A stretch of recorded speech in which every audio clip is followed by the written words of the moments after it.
Buenas tardes, hermanos, hermanas. Hoy día vamos a ver la segunda parte del capítulo 1 que estamos analizando del Apocalipsis. Solamente recordar algo de lo que vimos la semana pasada.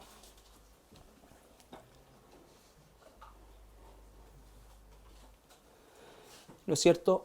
Vimos que el libro de Apocalipsis viene, el título viene de esta voz en el griego que significa develar, correr el velo, poder ver detrás de la cortina, podríamos decir nosotros.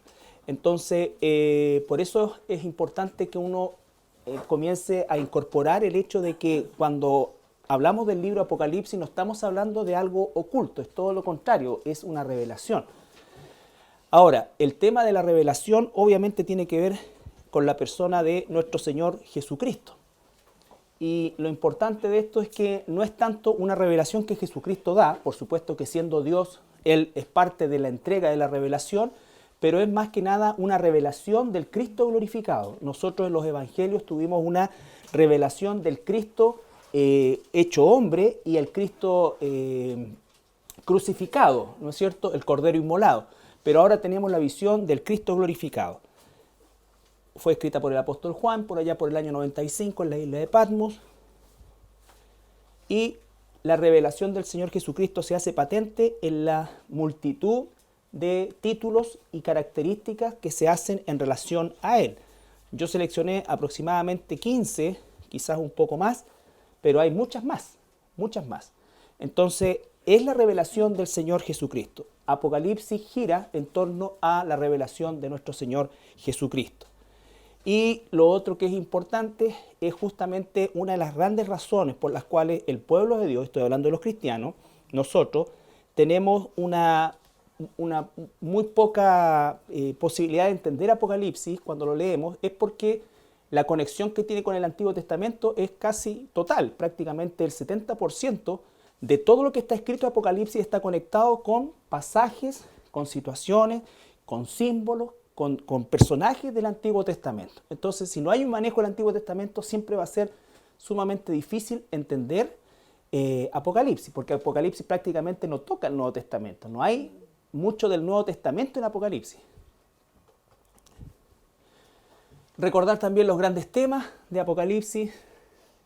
Aquí hay una pequeña revisión: la iglesia, el rapto, la visión en el cielo, los juicios, la gran tribulación, la redención final de Israel, el tribunal de Cristo, las bodas del Cordero, la gran batalla del Armagedón, el milenio, el reino mesiánico, el juicio final en el trono blanco y un vistazo de lo que es el estado eterno, ¿ya?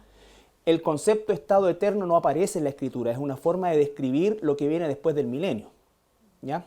Que podríamos decir la Nueva Jerusalén, pero la Nueva Jerusalén es parte de ese estado eterno. Y colocamos estado eterno porque ciertamente no tenemos nosotros la capacidad ni de medir un tiempo, ni tampoco de medir algo que si el reino de Dios se nos manifiesta permanentemente en una situación que está lejos de nuestra experiencia humana, con mayor razón el estado eterno es aún más. Porque recuerden ustedes que a lo menos el milenio para nosotros tiene una figura en lo que es nuestra experiencia humana. Pero el estado eterno donde ya no hay sol, no hay luna, no hay esto, en fin, todo eso en definitiva queda absolutamente fuera del alcance de la posibilidad de tener nosotros un poco de imaginación. ¿Será esto? No, pero nadie está interrumpiendo. No. Ya. Después, otra cosa que es importante para estudiar el libro de Apocalipsis es darle mucha importancia al número 7 y a lo que esto significa en general en la Escritura. Ahí ustedes ven prácticamente 737 veces el número 7 como tal aparece en la Escritura, y además hay expresiones de 7 veces 7, séptimo, en fin, el 7 es absolutamente relevante para entender la profecía bíblica y en especial el libro de Apocalipsis.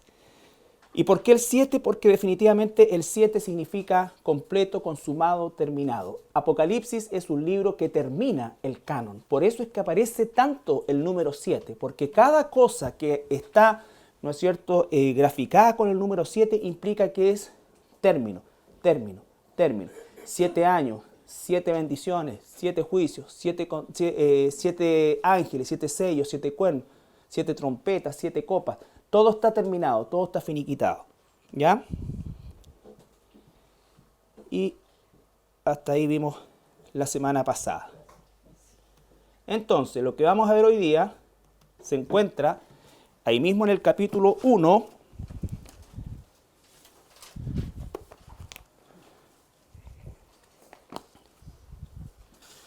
Apocalipsis 1. Vamos a leer completo desde el versículo 1 hasta el 8. La revelación de Jesucristo que Dios le dio para manifestar a sus siervos las cosas que deben suceder pronto, y la declaró enviándola por medio de su ángel a su siervo Juan, que ha dado testimonio de la palabra de Dios y del testimonio de Jesucristo y de todas las cosas que ha visto. Bienaventurado el que lee y los que oyen las palabras de esta profecía y guardan las cosas en ella escritas, porque el tiempo está cerca. Juan, a las 7 iglesias que están en Asia, gracia y paz a vosotros, del que es y que era y que ha de venir, y de los 7 espíritus que están delante de su trono, y de Jesucristo el testigo fiel, el primogénito de los muertos, y el soberano de los reyes de la tierra, al que nos amó y nos lavó de nuestros pecados con su sangre, y nos hizo reyes y sacerdotes para Dios su Padre. A él sea gloria e imperio por los siglos de los siglos. Amén. He aquí que viene con las nubes, y todo ojo le verá, y los que le traspasaron, y todos los linajes de la tierra harán lamentación por él. Sí. Amén. Yo soy el Alfa y la Omega, principio y fin, dice el Señor, el que es, y que era, y que ha de venir, el Todopoderoso. Ya. Entonces, lo primero que vemos nosotros que es la revelación de Jesucristo que Dios le dio para manifestar a sus siervos las cosas que deben suceder pronto. Eso lo vimos la semana pasada. Y recuerden que la palabra pronto, en la raíz griega, es la palabra tacos, de donde viene la palabra tacómetro. Pero en el idioma griego, tacos no significa necesariamente algo que va a ocurrir rápido en velocidad. ¿Me explico? Sino que hablan principalmente de la inminencia. Después de esto viene esto. Es seguro que viene. Es seguro que viene. ¿Ya? Así como quien dice, ¿no es cierto? Después del 2 viene el 3. Esa seguridad es. ¿Cuándo va a ocurrir? No lo especifica. Porque no es la palabra cronos. Y la palabra que se usa acá, el tiempo, es también la palabra kairos, no cronos, que significa esta época seguro que viene después. ¿No es cierto? A eso se está refiriendo. Entonces, las cosas que van a suceder después de. ¿De cuáles? Por eso es tan importante entender la división también que hicimos del estudio de Apocalipsis. La primera sección es dirigida a las iglesias. Esa sección, que va hasta el capítulo 3, nos compete todavía en la actualidad a nosotros. Por lo tanto, lo que va a suceder después, ese después, implica necesariamente el término del periodo de la iglesia y el comienzo de la gran tribulación. ¿Estamos? Entonces, la revelación que Jesucristo dio para manifestar a sus siervos las cosas que deben suceder pronto y las declaró enviándola por medio de su ángel a su siervo Juan. Por lo tanto, los primeros 2 capítulos no son una revelación de lo que va a suceder. Los primeros 2 capítulos son una situación que tiene que ver con la iglesia. La iglesia se está desarrollando todavía. La iglesia todavía está en existencia. La revelación profética consiste en lo que va a venir después de ese periodo. Por eso el capítulo 4, versículo 1... Versículo 1 y 2, capítulo 4, versículo 1 y 2. Después de esto miré, y he aquí una puerta abierta en el cielo, y la primera voz que oí, como de trompeta, hablando conmigo, dijo, «Sube acá, y yo te mostraré las cosas que sucederán después de estas». Después de esta. Entonces, los capítulos 2, 1, 2 y 3, más bien 2 y 3, tienen que ver con la iglesia, y esa es una situación que es aplicable al presente para nosotros también. Fue aplicable al presente de la iglesia en el tiempo de Juan y es aplicable al presente de nosotros como iglesia al día de hoy. Y nos vamos a dar cuenta que el mensaje de las iglesias, aunque es un mensaje que va dirigido específicamente a una iglesia en particular, también representa una advertencia, una recomendación y una disciplina para las iglesias de cualquier época de la historia. O sea, es un mensaje presente. Bienaventurado, versículo 3, el que lee. Recuerden, aunque leer toda la Biblia o cualquier libro de la Biblia es una bendición de por sí, el único libro que tiene expresamente este concepto de la bendición es el libro de Apocalipsis. Y aquí nosotros nos damos cuenta cuánto mito, cuánta leyenda, cuánta prejuicio nosotros mismos se construye alrededor del libro de Apocalipsis, que es un libro acá, que es terrible.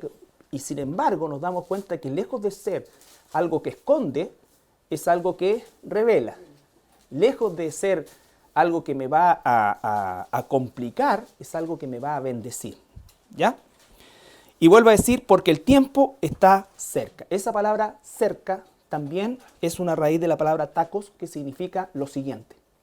Lo siguiente. ¿Ya? Recuerde que los burladores comenzaron a los pocos meses de la ascensión de nuestro Señor Jesucristo ya a decir, ¿dónde está la promesa? El Señor no ha venido. Y eso es cerca si nosotros lo entendemos como lo siguiente. Nosotros estamos viviendo el periodo de la iglesia. Lo siguiente, después del periodo de la iglesia, es la gran tribulación. Y esa es la revelación. Por eso Apocalipsis, prácticamente del capítulo 4 al 20, describe ese periodo de 7 años, con lujo de detalle. Bien, alguien que lea por favor capítulo 1, versículo 4 y 5. Juan, a las 7 iglesias que están en Asia, gracia y paz a vosotros, del que es y que era y que ha de venir, y de los 7 espíritus que están delante de su trono, y de Jesucristo el testigo fiel, el primogénito de los muertos, y el soberano de los reyes de la tierra, al que nos amó y nos lavó de nuestros pecados con su sangre. Ya, ahí tenemos nosotros una bendición trinitaria. Una bendición del Padre, una bendición del Espíritu Santo y una bendición del Hijo. ¿Cómo las identificamos? Primero dice, Juan, a las 7 iglesias que están en Asia, gracia y paz a vosotros. Recuerden que ese gracia y paz era un saludo tradicional que tenían los judíos. El saludo de los judíos solo era shalom, o es shalom, ¿no es cierto? Que significa paz, prosperidad, bienestar. Pero el saludo cristiano es, además de paz, es gracia, ¿no es cierto? Gracia y paz. Entonces, recuerden que Pablo prácticamente en todos los escritos, Pedro en los suyos también, y Juan usa exactamente el mismo saludo tradicional para la hermandad. Y después dice, ¿de quién? Gracia y paz. Ahora, esta gracia y paz, este saludo de gracia y paz, ¿de quién viene? Vamos ahí. Primero dice, el Padre, ¿no es cierto? Recuerden que el nombre que Dios le da a Moisés en el monte, le dice, yo soy el que soy, algo que no tiene principio y que tampoco tiene final. Eso es la descripción que hace de Dios. Y eso es, de alguna manera, para entenderlo, es el que era, el que es y el que ha de venir. Aunque nombra al Dios Padre, está también incorporando ahí a Dios el Hijo, porque el que ha de venir es el Hijo, ¿no es cierto? Después dice, coma, y de los 7 espíritus que están delante de su trono. Los 7 espíritus, por supuesto que es la persona del Espíritu Santo, que tiene 7 manifestaciones, que las vamos a ver también. Versículo 5, y de Jesucristo. Entonces, lo primero que recibimos es una bendición de Dios, del Dios Trino. La bendición del Dios Trino. Esta no es una bendición del apóstol Juan, es una bendición del Dios Trino. Dice, Juan a las 7 iglesias que están en Asia, gracia y paz a vosotros. Eso es el saludo. Y esa bendición de gracia y paz es del que era, el que es, el que ha de venir, de los 7 espíritus que están delante del trono, y de Jesucristo, el testigo fiel, el primogénito de los muertos. Recuerde, ahí hay 2 títulos que son fundamentales, no los vamos a estudiar en profundidad. Pero testigo fiel, ¿recuerdan cuál es la palabra testigo en el griego? Mártir, ¿no es cierto? Martureo, que es mártir. alguien que muere por la verdad. Por eso se llamaba, los testigos eran los mártires, o mártires sinónimo de testigo, o es el significado de testigo. ¿Por qué? Porque los cristianos primitivos murieron por la verdad. Por la verdad. Entonces, Jesucristo es por esencia el testigo fiel. El testigo fiel. El primogénito de los muertos. Recuerden que la palabra ahí, si la quieren anotar, es prototokos, con K de kilo. Prototokos, que significa el preeminente. No es el primero en orden, desde el punto de vista del primogénito, sino que es el más importante de todos los resucitados. El primero y el más importante de todos los resucitados. ¿Por qué? Porque no se olviden que los que resucitaron, ya sea en el tiempo antiguo, exactamente, todos ellos volvieron a morir. Jesucristo no. Entonces, no solamente es el más importante, sino que es el primero de ese género. Y después dice, al que nos amó y nos lavó de nuestros pecados con su sangre. Ahí está. Eso es la redención. Entonces, para aclarar el tema de los 7 espíritus, porque en la mañana alguien me preguntó si eran 7 espíritus. No, es el Espíritu Santo que se manifiesta en estas 7 estas 7 manifestaciones. Y esto está claramente, y aquí empezamos a incorporar el Antiguo Testamento. Vuelvo a insistir, cualquiera que lee los 7 espíritus sin tener el conocimiento del Antiguo Testamento va a enredarse. Isaías 11, 1 al 2. Hay muchos más pasajes, pero este es bien clarito. Saldrá una vara del tronco de Isaí, y un vástago retoñará de sus raíces.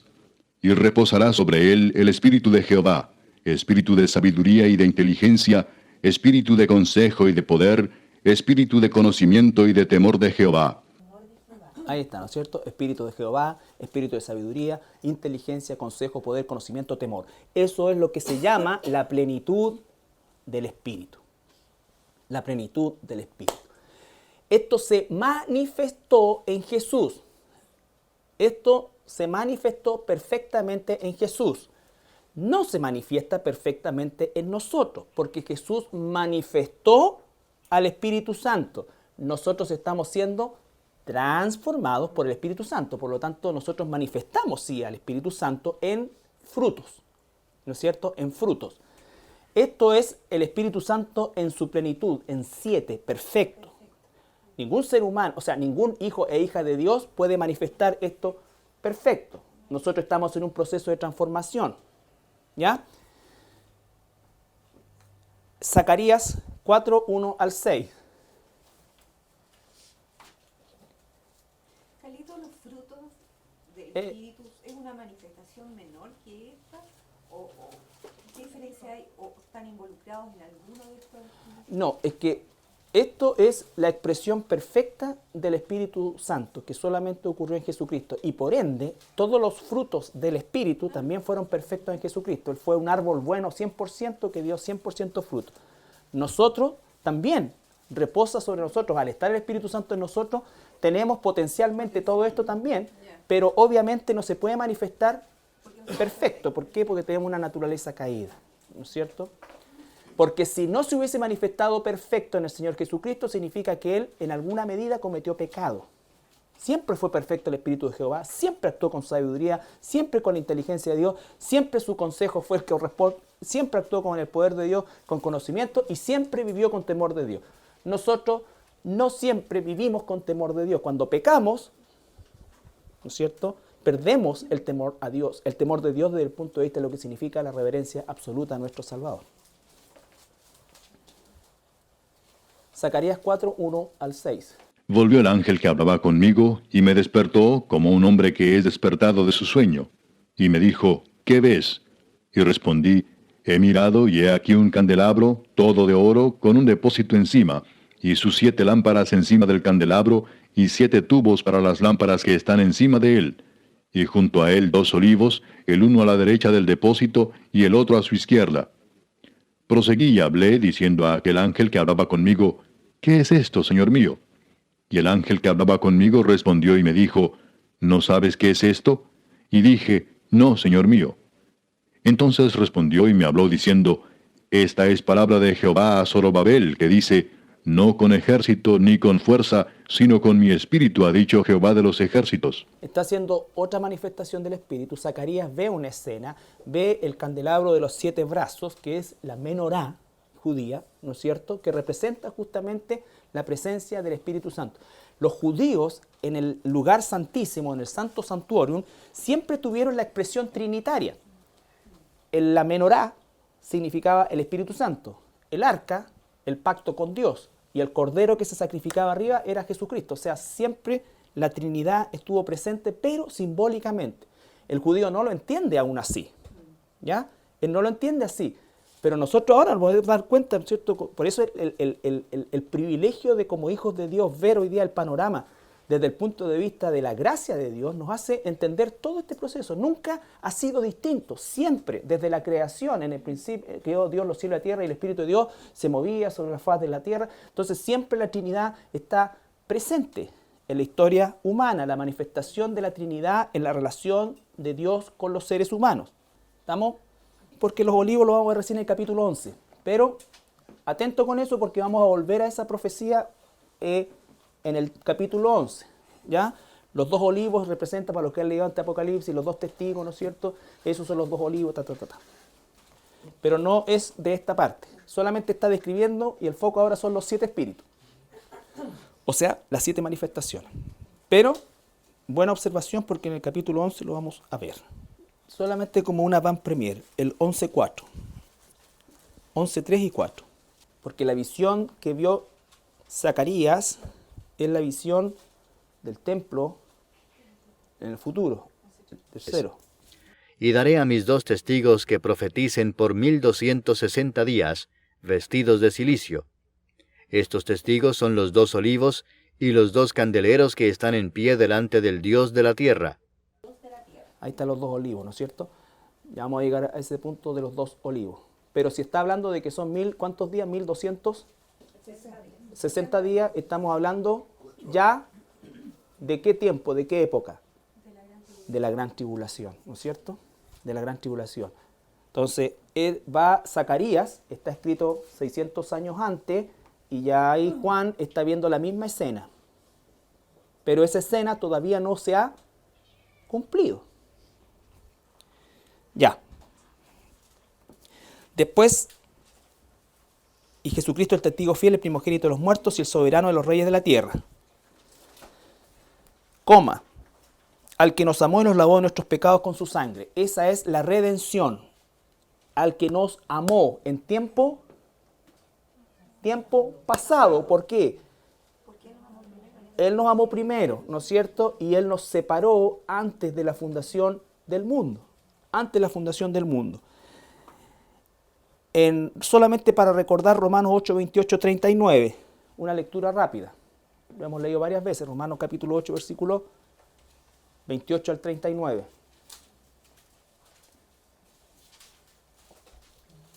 Al que nos amó. Dios tiene una gracia común con toda la humanidad, pero tiene un amor especial por sus hijos, sus ovejas, sus redimidos. Amor eterno y salvífico. Y sabemos que a los que aman a Dios, todas las cosas les ayudan a bien, esto es, a los que conforme a su propósito son llamados.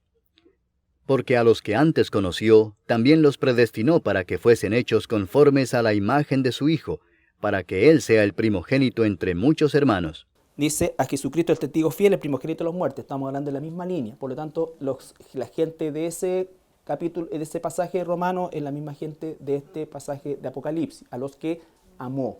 ¿Por qué? Porque Él nos eligió, Él nos predestinó, Él nos llamó. Todo antes de la fundación del mundo. ¿Por qué? Solo Dios sabe. Solo Dios sabe. Por eso es que tenemos que ser infinitamente agradecidos, infinitamente dispuestos y todo lo mejor nuestro, porque nosotros no merecíamos esto.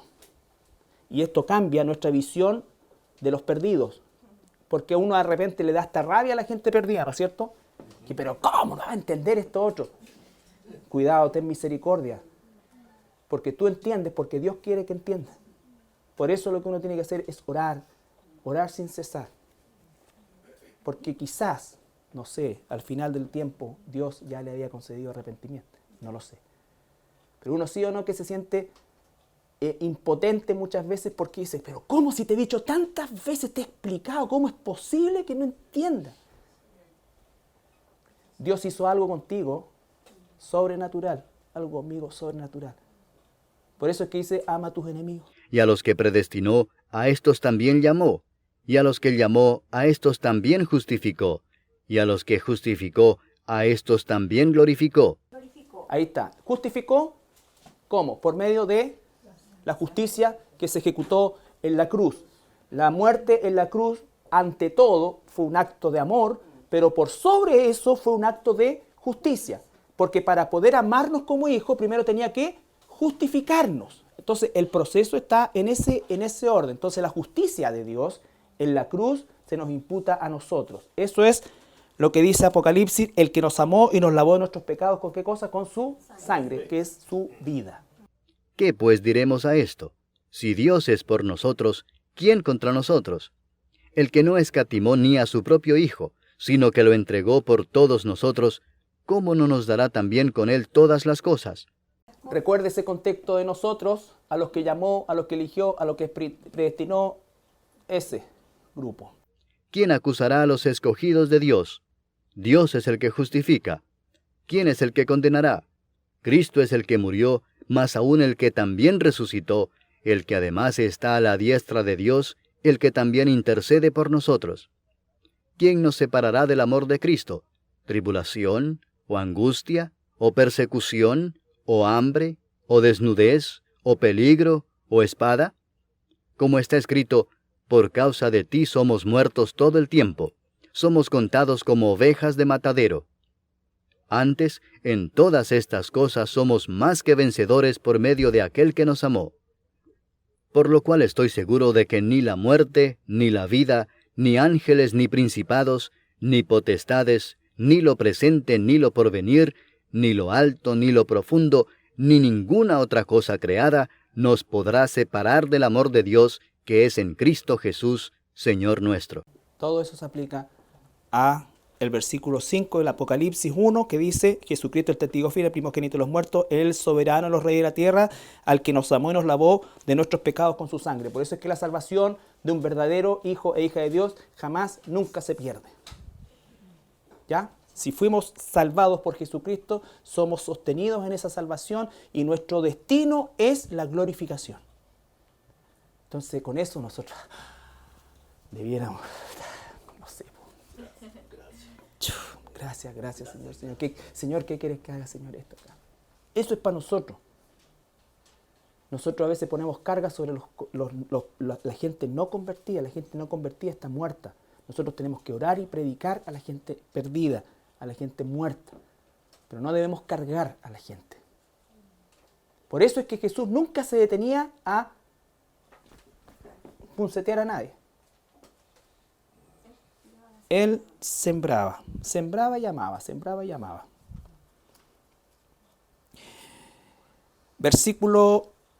Capítulo 4 de Hebreos, versículo 16. En realidad desde el 14. Hebreos 4, 14 al 16.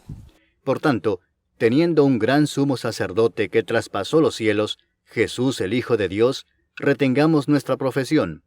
Porque no tenemos un sumo sacerdote que no pueda compadecerse de nuestras debilidades, sino uno que fue tentado en todo según nuestra semejanza, pero sin pecado. Acerquémonos, pues, confiadamente al trono de la gracia, para alcanzar misericordia y hallar gracia para el oportuno socorro. Nosotros nos acercamos al trono de la gracia. Hay otro trono, el trono blanco. Ese es el trono de juicio, este es el trono de la gracia.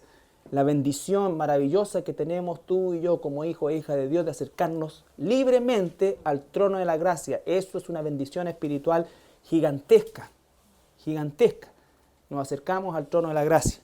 Un día los perdidos tendrán que rendir cuenta en el trono ante el gran trono blanco.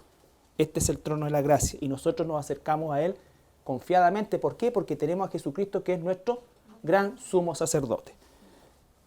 1 Pedro 2, 9, 10. Mas vosotros sois linaje escogido, real sacerdocio, nación santa, pueblo adquirido por Dios, para que anunciéis las virtudes de aquel que os llamó de las tinieblas a su luz admirable. Vosotros que en otro tiempo no erais pueblo, pero que ahora sois pueblo de Dios, que en otro tiempo no habíais alcanzado misericordia, pero ahora habéis alcanzado misericordia. Ya. Entonces dice que somos nación santa, real sacerdocio, pueblo adquirido por Dios, ¿no es cierto? ¿Por medio de qué? El precio de su sangre. El versículo 6 de Apocalipsis 1 dice, y nos hizo reyes y sacerdotes para Dios su Padre. Recuerden, Él es nuestro sumo sacerdote y a nosotros nos hizo linaje escogido, real sacerdocio, que es la parte esta de reyes y sacerdotes, es un real sacerdocio. Él es el rey de reyes, es el que gobierna, pero nosotros tenemos ahora no un sacerdocio terrenal, sino que un sacerdocio real. ¿Por qué? Porque nosotros hoy día no vamos a sacrificar animal. El sacerdote del Antiguo Testamento intercedía por la nación de Israel, por los pecados, no el sumo sacerdote, sino que la gente traía sus bichitos para matar por los pecados que habían cometido y los sacerdotes estaban constantemente sacrificando. El sumo sacerdote una vez al año entraba para el perdón de todos los pecados del pueblo, pero el sacerdocio era la intercesión ordinaria, podríamos decir nosotros. Ahora, ese sacerdocio era un sacerdocio simbólico, terrenal, limitado y solamente figurativo. Pero ahora nosotros tenemos un real sacerdocio, porque tú y yo hoy día intercedemos ante el trono, no del tabernáculo, sino que al trono de la gracia. Por eso es tan importante la intercesión tuya y mía. Eso es lo que nos debemos hacer nosotros. La labor nuestra como sacerdote es interceder por ¿quiénes? Por los perdidos. Pues si Dios ya los eligió para aquí. Ese es un pensamiento pequeño y es un pensamiento no bíblico, porque nosotros tenemos que obedecer. Nosotros somos hoy día reales sacerdotes. Nosotros tenemos que interceder. Eso es la cosa con más pasión que debiéramos hacer y es la que con menos pasión hacemos. ¿No es cierto? Nosotros muchas veces nos sentimos muy felices cuando hemos compartido el Evangelio y vive Dios que debe ser así. Pero no nos sentimos tan cómodos orando, intercediendo por la gente que está a nuestro alrededor, por si quizás Dios le conceda arrepentimiento. ¿Ya? Entonces somos un sacerdocio hoy día real, un linaje escogido, una nación santa.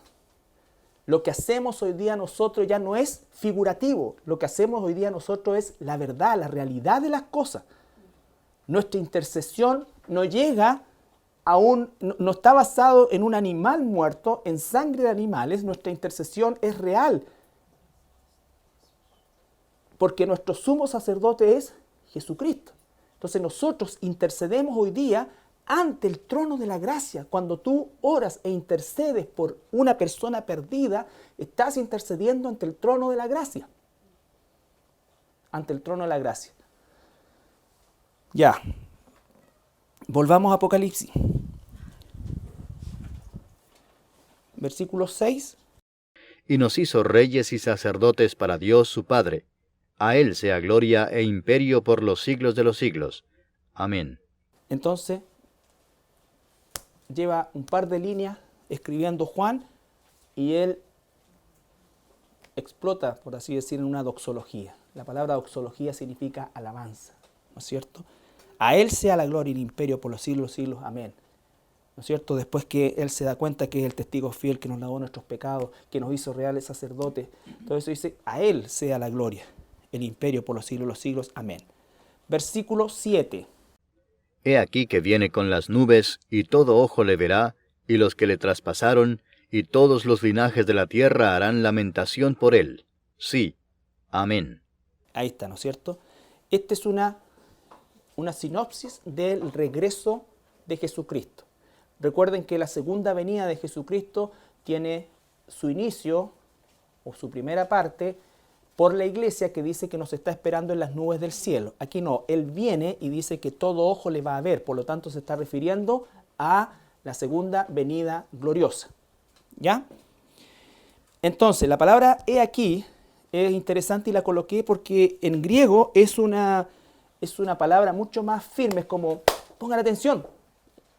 ¿Ah? Pongan atención, no es solamente miren, sino que pongan atención. Es algo en el cual se exige o se pide una mayor concentración y una mayor atención a lo que va a suceder.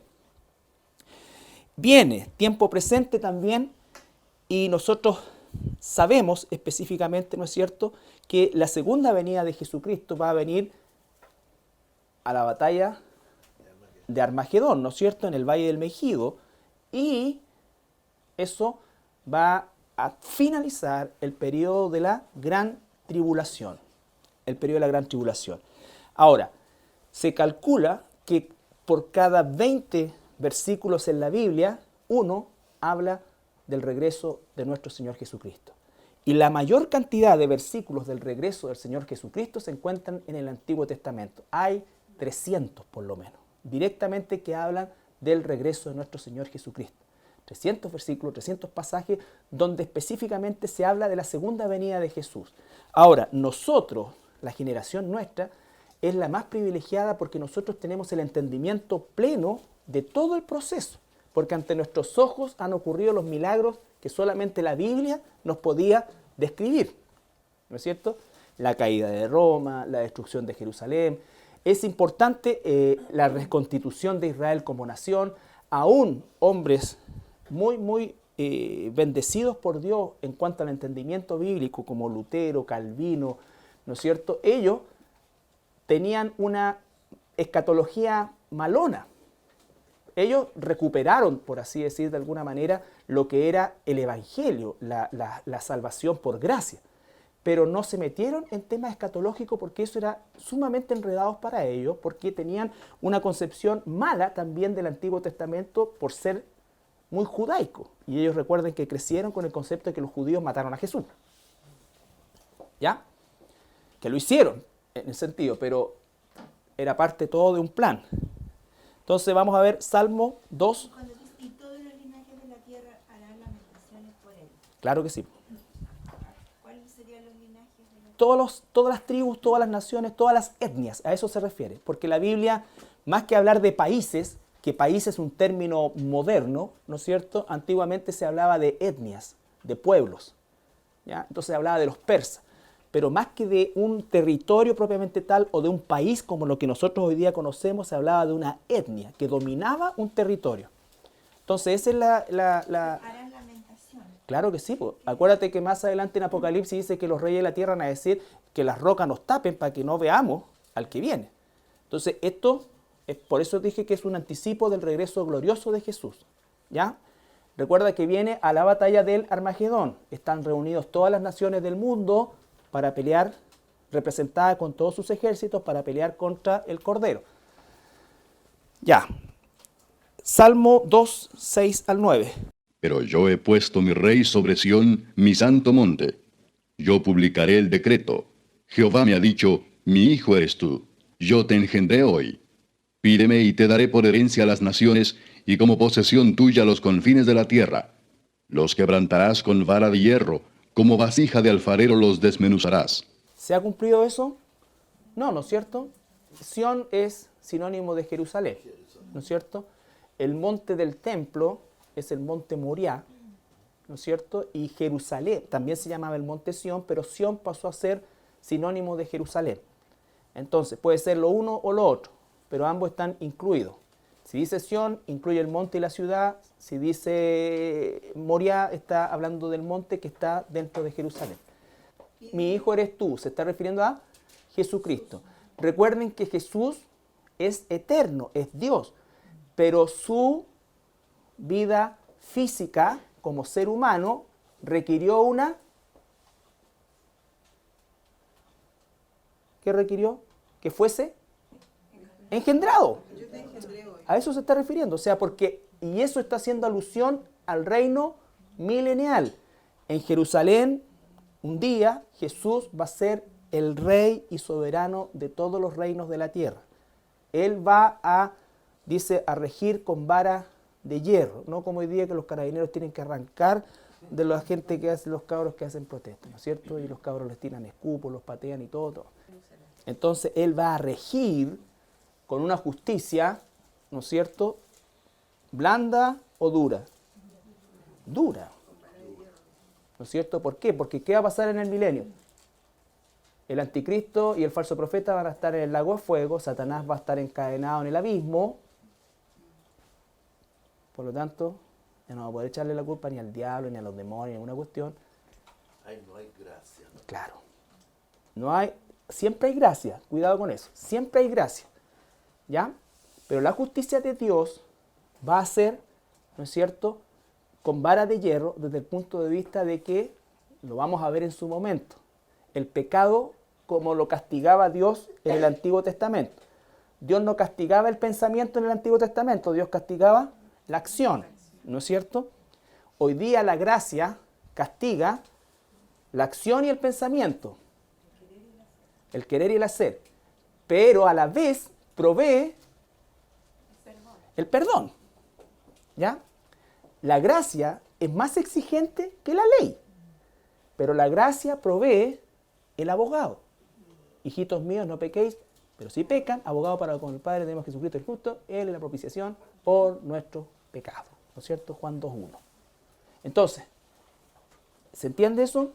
Ya, después vamos a hablar del milenio, pero se está refiriendo al reino milenial que todavía no ocurre. Aquí es cuando tú dices, ¿cómo es posible? Y aquí es donde entran a jugar el tema de los que, porque no ha sucedido el rapto, entonces empiezan a decir que no va a pasar.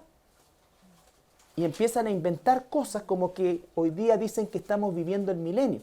Algunos dicen que Apocalipsis fue o se cumplió cuando fue destruida Jerusalén en el año 70 después de Cristo. Pero nos damos cuenta que es imposible que sea así porque prácticamente el 80% de los eventos relatados en el Apocalipsis no se han cumplido. Jesús no ha sido rey, Jesús no ha sido coronado, Él no tiene gobierno sobre todos los confines de la tierra. Por eso es que hay una sola forma de estudiar el Apocalipsis y es con la forma futurista profética. Es el único libro profético desde el punto de vista del oráculo en el Nuevo Testamento. En el Antiguo Testamento hay 17. ¿Ya? 17 que hablan de futuro. Ahora, Jeremías 23, 5 al 8. He aquí que vienen días, dice Jehová, en que levantaré a David renuevo justo, y reinará como rey, el cual será dichoso, y hará juicio y justicia en la tierra. En sus días será salvo Judá, e Israel habitará confiado, y este será su nombre con el cual le llamarán, Jehová, justicia nuestra. Por tanto, he aquí que vienen días, dice Jehová, en que no dirán más, vive Jehová que hizo subir a los hijos de Israel de la tierra de Egipto, sino, vive Jehová que hizo subir y trajo la descendencia de la casa de Israel de tierra del norte y de todas las tierras a donde yo los había echado, y habitarán en su tierra. Ya, eso se cumple parcialmente porque hoy día los judíos están habitando en su tierra, pero solamente los descendientes de la tribu de Benjamín y Judá. Faltan las 10 tribus perdidas, que son, dice, la casa de Israel, que él va a traer del norte, porque fueron llevados inicialmente por Asiria, el reino del norte, ¿no es cierto?, y después dispersados, por lo tanto esa parte no se ha cumplido. Tampoco se ha cumplido lo que anteriormente dice, ¿no es cierto? ¿Qué es lo que dice? Habitará confiado. Hoy día los judíos no habitan confiados, ¿ya? No habitan confiados. Más atrás, ¿qué dice? Versículo 5. ¿Mm?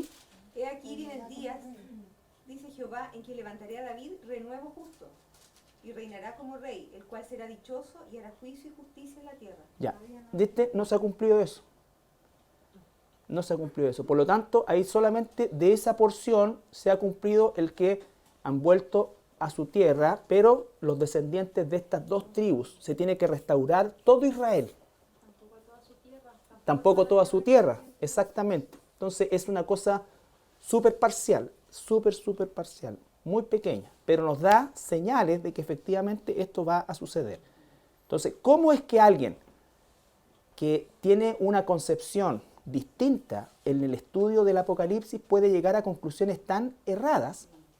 Es porque sacan el rapto, sacan el milenio, porque si sacan el rapto tienen que sacar el milenio, ¿no es cierto? Y entonces al eliminar el rapto queda solamente la segunda venida de Jesús, la segunda venida de Jesús. Algunos dicen que ya estamos viviendo el milenio. ¿Cómo vamos a estar viviendo el milenio? Nada se ha cumplido, todo lo contrario. Mateo 16, 27. El Nuevo Testamento también nos habla de la segunda venida de Jesús. porque el Hijo del Hombre vendrá en la gloria de su Padre con sus ángeles, y entonces pagará a cada uno conforme a sus obras. De cierto os digo que hay algunos de los que están aquí que no gustarán la muerte hasta que hayan visto al Hijo del Hombre viniendo en su reino. Eso tampoco ha sucedido, ¿no es cierto? Eso es la segunda venida. 24-27, Mateo. Porque como el relámpago que sale del oriente y se muestra hasta el occidente, así será también la venida del Hijo del Hombre. Es decir, todo un evento universal, mundial. 26-64. Jesús le dijo, tú lo has dicho. Y además os digo que desde ahora veréis al Hijo del Hombre sentado a la diestra del poder de Dios y viniendo en las nubes del cielo. Esa, recuerden, la escena del juicio de Jesús cuando el sumo sacerdote le pregunta, ¿eres tú el Hijo del Altísimo? Sí, yo soy. Y verán al Hijo del Hombre venir, sentado a la diestra del Padre, viniendo en las nubes del cielo, con gran poder y gloria, dice Marcos. Damos entonces el regreso glorioso de Jesucristo en relación a que aquí el capítulo 1 de Apocalipsis, versículo 7 dice, he aquí viene con las nubes, y todo ojo le verá, y los que le traspasaron. Primero, en las nubes. Eso es bien importante porque la imagen de las nubes otra vez nos lleva al Antiguo Testamento para entender por qué este concepto de nubes. Y siempre hay muchísimos pasajes acerca de la nube. Si tú buscas nube, va a salir hasta nube luz. Ese programa era re viejo. Claro, el concepto de nube siempre implica que es la presencia gloriosa de Dios. ¿Ya? Cuando iba con ellos, ¿no es cierto? Y Jesús es ascendido en una nube. Pero vamos a ver estos tres rapiditos. Éxodo 13, 21 y 22. Y Jehová iba delante de ellos de día en una columna de nube para guiarlos por el camino, y de noche en una columna de fuego para alumbrarles, a fin de que anduviesen de día y de noche. Nunca se apartó de delante del pueblo la columna de nube de día, ni de noche la columna de fuego. 16:10. Y hablando a Aarón a toda la congregación de los hijos de Israel, miraron hacia el desierto, y he aquí la gloria de Jehová apareció en la nube. 19:16. Aconteció que el tercer día, cuando vino la mañana, vinieron truenos y relámpagos y espesa nube sobre el monte, y sonido de bocina muy fuerte, y se estremeció todo el pueblo que estaba en el campamento. Ya, otra vez la gloria de Jehová. Entre otras cosas aparecen después truenos, relámpagos, todo, pero siempre la presencia de estas nubes. Entonces, ese es un entendimiento entonces que tenemos nosotros ahora, cuando dice Apocalipsis 1:7, he aquí, vienen las nubes y todo ojo le verá. Entiendo el concepto de nube. No hay nada más que buscar, no sé si eran cúmulos, cirrus o otro tipo de nubes, pero eran nubes. Ya, no empecemos con esa cuestión de que por qué, si lo escuchó si Juan escuchó o escuchó este otro. No empecemos a hilar cosas que la Biblia nos dice. Un día vamos a ver esa nube nosotros, pero para entender el contexto de Apocalipsis, estamos viendo la segunda venida gloriosa en este versículo 7. ¿Ya? Dice después, y los que le traspasaron, no se está refiriendo a los soldados romanos. Los soldados romanos fueron el instrumento que Israel usó, ¿no es cierto?, para eliminar, traspasar al Mesías en la primera venida. Zacarías 12:10. Los que lo rechazaron, pero literalmente lo traspasaron. Claro, que usaron a los romanos, porque si hubiesen podido ellos traspasarlo, lo habrían traspasado a ellos. Sí, pues. Dos grupos. He aquí que vienen las nubes y todo ojo le verá, y los que le traspasaron, coma, punto y coma, y todos los linajes de la tierra. Hace la separación, los que lo traspasaron y todos los linajes de la tierra. No son los mismos. Claro que sí, po. Pero mira cómo Zacarías 12:10 va a confirmar. Zacarías 12:10. Zacarías 12:10. Y derramaré sobre la casa de David y sobre los moradores de Jerusalén espíritu de gracia y de oración, y mirarán a mí, a quien traspasaron, y llorarán como se llora por hijo unigénito, afligiéndose por él como quien se aflige por el primogénito. También los que lo traspasaron van a afligirse. Pero ahí dice claramente, versículo 7, todo ojo le verá, y los que le traspasaron, punto y coma, y todos los linajes de la tierra harán lamentaciones por él. Harán lamentaciones tanto los que le traspasaron como todos los linajes de la tierra. ¿Ya? Sí, amén. Y el versículo 8 que dice, yo soy el alfa y la omega, principio y fin dice el Señor, el que es y el que era y el que ha de venir, el Todopoderoso. Ahí vemos cómo Jesús usa los mismos conceptos que usó el Padre, el que es, el que era, el que ha de venir. ¿Por qué? Porque Él también es Dios. Pero ese concepto del alfa y el omega lo vamos a ver en la siguiente sección más en profundidad, ¿ya? Cuando tiene Juan la visión del Cristo glorificado. ¿Estamos? Perdón, aquí ¿dónde estamos nosotros? ¿Nosotros? Están los que nos traspasaron, por Israélico. ¿Dónde estamos nosotros? ¿Qué es lo que estamos viendo? Del versículo 7. Recuerde que es el subtítulo. No, pues. No es del 3 en adelante. No. Por eso es que esta es una sinopsis del regreso glorioso de Jesús. El regreso glorioso de Jesús es al final de los 7 años, de la gran tribulación. Cuando Él venga, va a venir con sus santos ángeles y con todos sus santos. Santos ángeles, todos sus santos, nosotros. El 7 habla del inicio, ¿no es cierto? Antes del milenio, cuando aparece la señal del Hijo del Hombre como... Claro, ¿no es cierto? A eso se refiere. Venimos con Él. Ya estamos casados, estuvimos en la boda del Cordero, todas las cosas para abajo. ¿Se entiende? Por eso es una sinopsis del regreso glorioso. No se olviden que Juan tiene primero una revelación del Cristo glorificado, o sea, primero hay un saludo, después tiene una visión del Cristo glorificado y después la escena se va a trasladar al cielo, ¿ya? Y desde el cielo va a relatar todo lo que ve abajo, desde el capítulo 4 hasta el 19. Esto que vimos en el versículo 7 es un anticipo de lo que va a ocurrir en el capítulo 19, el regreso de Jesucristo, la batalla del Armagedón. Claro, pero este es ordenado, está ordenado, si esto es una sinopsis, como todos los libros de la Escritura, es como el Génesis, en el principio creó Dios los cielos y la tierra, y después el capítulo 2 dice, y formó Dios al hombre, lo amplifica. ¿Se entiende eso? Ya.